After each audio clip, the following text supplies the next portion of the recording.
So today I'm going to head over to Google and I'm going to search for a breakout strategy, and I can see that I have a lot of results coming back here, over 1 million.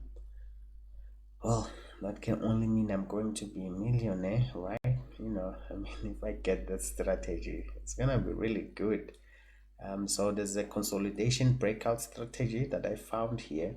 I thought maybe we should pop it in and then check it out, so that we can be millionaires. So here's the British pound. This is the 15-minute chart, and here you can see that we have a bit of a consolidation, and the strategy that we have says that, if we can set a limit order for a short here at this level, at the bottom of this rectangle, which is the bottom of the consolidation, we can break out here and then put our stop loss above maybe the high here, and to protect our position. Okay, so Google is right, guys. Everything we see on Google we should listen to, use that. It's golden. It's golden knowledge right there. So here we have it. Here our limit order has been triggered, and now we are in for a short. We can put that stop loss above that, and then we'll put on a 1:2 risk reward ratio, right? Textbook stuff here. Google, very good stuff. Let's throw in the super trend and see here. Ooh, look at that. That's a very good indicator, and you can see that we're actually going down, so we're in line with this. And this strategy is very good because if you look at this consolidation back here, you can see that it was also broken to the downside, and there was a continuation, right? And now it just wants to go further, and super trend is right there, showing that this thing really is heavy and it wants to go down. All right. Oh, we're really going to make a lot of money here. Okay, this is okay. Yeah, it's a bit okay though. It can make you sweat a little bit, but hey, these things happen. See, nothing to worry about there. Nothing to worry about. Now it's going down, and if you look at ICT's free material, you can see that you have this order block here, and it just went to that order block and dipped into it. It was just going there to retest that order block, right? Now it's gonna fly off. When it hits an order block, it's gonna go down. Right? Right. Yeah, maybe it's digging deep into that order block's mean threshold. It's very good stuff here. We're going to make money here and be millionaires. Breakout strategy, very good stuff. Everything is fine here. Everything is fine. This is fine. No need to worry. No need to worry at all. Yeah, no, it never plays out that way. This is really bad. It never stood a chance, because what was happening here is you have liquidity down here and liquidity below this, liquidity above here, and it was taken out. All right, so as you can see, I've marked out where that liquidity is, and I've said at the beginning of this series that the market will go for liquidity when it moves, and this is what happens here. We'll dig deep into liquidity on the next video.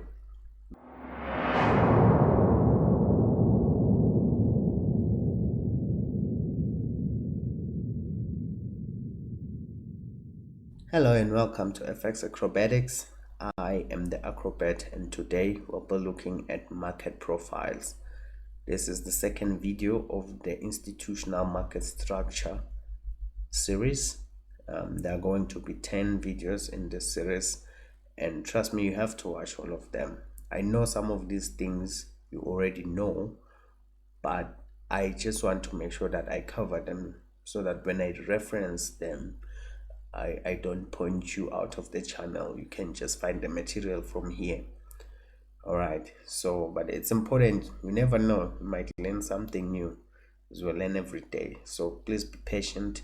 I will also try to speed up the schedule for these videos. I had some heavy personal stuff that I had to deal with in the past 2 weeks. Yeah, so it was very tough the past 2 weeks, but hey, I digress. Market profiles. All right, so let's dive in.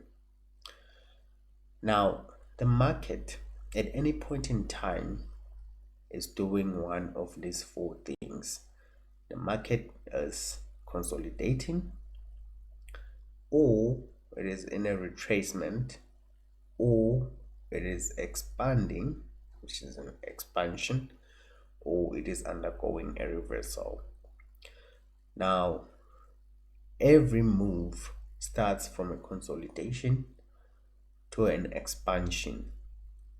It can't move from a consolidation to a retracement. It doesn't make any sense. So it has to move from a consolidation to an expansion. And from an expansion, it could retrace or it could reverse, or it can go back to a consolidation. All right, so the consolidation is like the beginning of all things. You know, if you know physics, I have a bachelor's degree in physics, so I know a little bit of the Big Bang. It's always referenced, you know. So the consolidation itself is like that state where the universe was before the Big Bang. If you know the astrophysics and stuff like that. So after, scientists usually say we don't know what was there, whatever was there before the Big Bang. I like to think it was just a consolidation, and then after that bang, and then you had that expansion, you know. Yeah, the expansion. Yeah, it's kind of like that. Price is always consolidating first. Okay, let's have a look here. We have this price action right here, and I have marked out that as a consolidation. So this is an example of a consolidation. So the market is in a state of undecisiveness.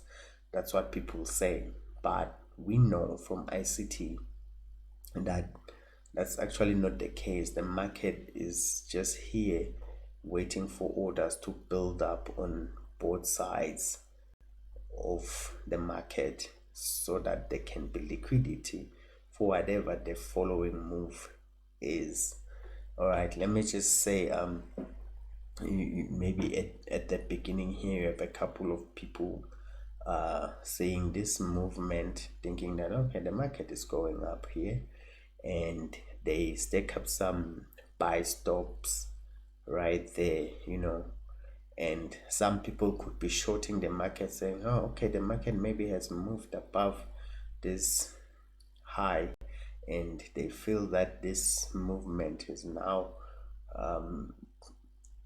overstated or something like that, and they want to short the market here. So they put their sell stops here, sell limits, and they want to short the market. Now when the market gets to this point, it just moves a little bit above that, triggering all of those stops, right? Does the same thing here and goes back in. Now everybody's order is in. Potentially some have already been taken out. So when it moves down, it will take out a lot of sell stop losses right here. Okay, but the important thing is that any move or any major move that will happen, or whatever happens before anything that is decisive on the market, it will start with a consolidation. So I have created an indicator for myself. It's not perfect yet, but I just created it quickly for the purpose of this video. So I wanted to show that if you are good enough, if you give yourself enough time, you can actually code an indicator to show you where the consolidations are happening, because sometimes we just flying blindly in the market and we take trades and we don't even know what profile the market is in. You can't be executing trend strategies during a consolidation. You'll get bent, and the market is usually consolidating 70% of the time, so you'd probably be wrong that many times. So you have to be very, very careful. So I have a better consolidation indicator. This was just my first version. I will create a video and show the rules that I use to create a consolidation indicator, and I'll potentially share it for free if you'd like something like that. All right, the next phase of the market is expansion. All right, let's look at that. So it's the same chart, consolidation here, and a trend here has begun to the downside. As you can see, it's moving that way, and that move, that huge displacement here going down here, is called expansion. So it's expansion right here. Okay, also this way there's another move, and that move started somewhere here. This is expansion right there. So that expansion will cause what we call a trend. Okay, all right, after an expansion we could see a retracement. So retracements occur inside the major expansion that is happening. We know that price is fractal, so when we see a move like this one, you see here there's a trend, the expansion's direction is this way, but during that there'll be points when the market has taken out liquidity, like for example above this high here. You can see that it moved above it and it started to retrace back, and I said at the beginning of this series that price will move to take liquidity or to rebalance. All right, so we can see that also here it's moving down and it moves below the lows here, and that's liquidity. After it takes that liquidity, it retraces, and that retracement is going to an area of an imbalance. We talked about this on one of my videos, the basic ICT Candlesticks, I think. Yeah, that one. So we talked about this as a CB, or a fair value gap. Now I did not teach it this way in that video, because now it has two candles. But if you remember that price is fractal, this is the daily chart. It's up to you. You can make a chart that is a 2-day chart. So if this were a 2-day chart, you would actually see that this candle and this one are one thing, and the high here and the low here would then form an imbalance, which is a CB, sell side imbalance. All right, so and you can see that the market then retraced to rebalance that. It took liquidity, which is one of the reasons why it moves, and then it retraced to rebalance, which is the second reason it moves. It moved from a consolidation, which is the other thing that it does, which I stated at the beginning of this series. You can watch that video, it's very important. All right, so now we've covered consolidation, we've covered expansion, we've covered retracement. So now we need to talk about the reversal. All right, so this one is also interesting. The video on basic ICT candlestick is very important. You have to watch that. So here there's an ICT breaker right there. Okay, why is this an ICT breaker? Because price moved. Just watch that video, you'll understand that this here retracement, price was going down, right? formed a low, formed a high, it formed a lower low, and then it took out that high right there. So this is the lowest low, right? Because we have a high, we have a low, we have a high. So this is the lowest low, and when you go back, the highest candle, the highest up close candle prior to the low being formed here on a swing high is this one, and that candle was violated here when this one closed. That point right there is when you confirm a reversal. All right, we'll dig deep, but just watch the video on basic ICT candlesticks where I explain a breaker. We will dig deep into the concepts and how you use them, but now you already see what the breaker is used for. You can confirm reversals when breakers form. That's where you can see your reversals. Okay, so that's a bullish breaker, and you can see that price came down to it and had a very good reaction, and we have that expansion to the upside. Here's another breaker. This one is a little bit complicated. You have to understand the concept. If you follow the rules to defining these things, you won't have a hard time. Now, why is this down close candle here a breaker, an ICT breaker? This is a bearish breaker. All right, so we have this move. This is the highest swing high. This is the highest swing high, and then this here is a swing low right before this swing high, and this is the lowest swing low before the swing high. And price, this candle, this one closed below this swing low that is before the highest high. I hope I'm not confusing you.